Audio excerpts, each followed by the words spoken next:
What is going on, CCR Nation? My name is Ryan Scarfone from College Court Report. I'm the Notre Dame beat writer for the website, bringing you a recap of Notre Dame's 80-75 loss to the Virginia Tech Hokies.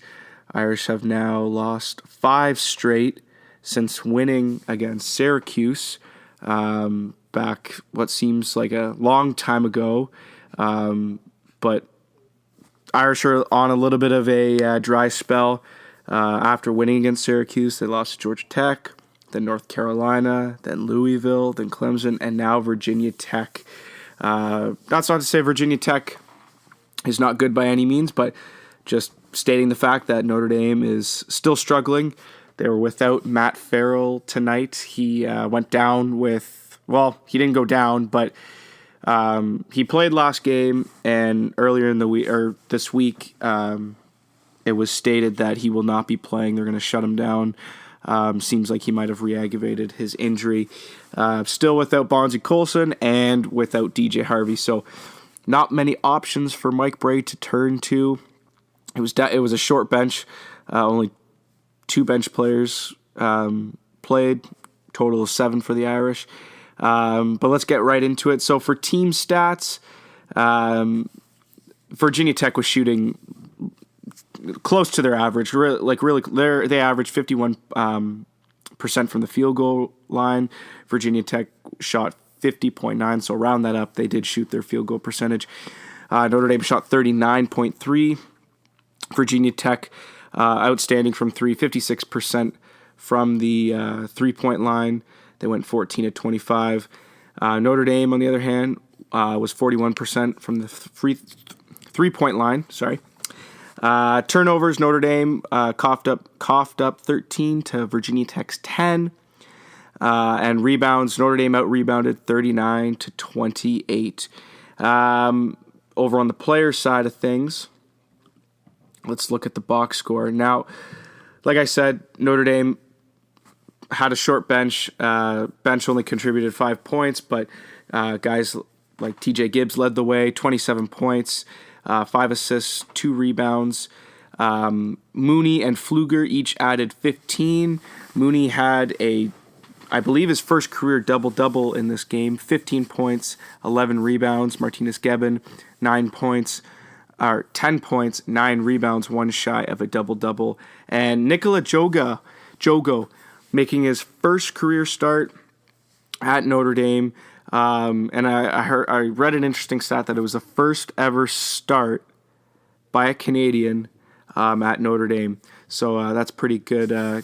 Pretty good feeling. He only contributed 3 points, brought down 2 rebounds, and stole the ball once, and dished out 1 assist.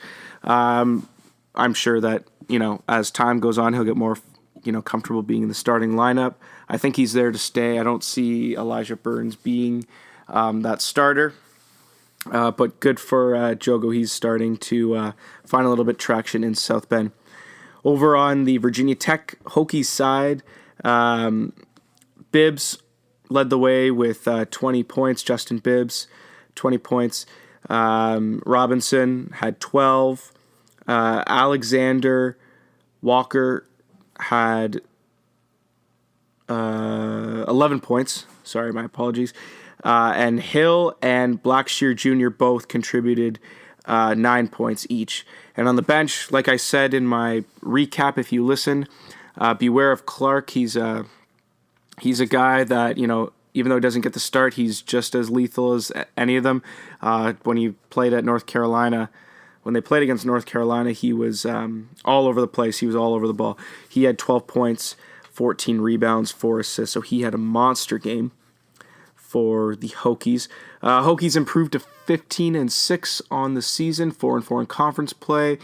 Notre Dame, on the other hand, is now 13-8, 3-5 in conference play. And like I said in my my podcast with Tyler Bennett that aired yesterday, not sure if Notre Dame is a tournament team. I think they would be a tournament team if they had all their pieces, because I don't think that they would lose to a team like Virginia Tech, I think they could even win against teams like Clemson and North Carolina with like Bonzie Colson, Matt Farrell, DJ Harvey, all healthy.